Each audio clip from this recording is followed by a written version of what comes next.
ഇന്ന് നവംബർ 2. കേരളത്തിലെ സാമൂഹ്യ പരിഷ്കർത്താക്കളില് കേരള നവോത്ഥാന ചരിത്രത്തില് മറക്കാനാവാത്ത നാമധേയമാണ് ഡോക്ടർ പൽപുവിന്റേത്. ഇന്ന് അദ്ദേഹത്തിന്റെ ജന്മദിനമാണ്. 1763 നവംബർ 2 തിരുവനന്തപുരം ജില്ലയിലെ പേട്ടയിലാണ് ഡോക്ടർ പൽപു ജനിച്ചത്. നിശബ്ദനായ വിപ്ലവകാരി എന്ന് ഡോക്ടർ പൽപുവിനെ വിശേഷിപ്പിച്ചത് സരോജിനി നായിഡുവാണ്.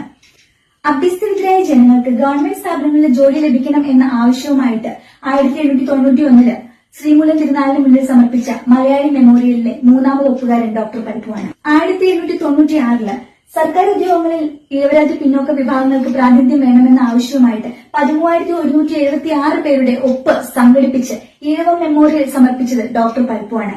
SNDP യോഗത്തിന്റെ ആദ്യത്തെ വൈസ് പ്രസിഡന്റാണ് ഡോക്ടർ പൽപു. പത്മനാഭൻ എന്നാണ് യഥാർത്ഥ നാമം.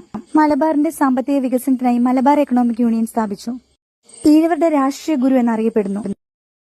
ചരിത്രത്തിലെ നിശബ്ദനായ ഈ വിപ്ലവകാരിക്ക് ഇന്നത്തെ ജന്മദിനത്തിൽ പ്രണാമം.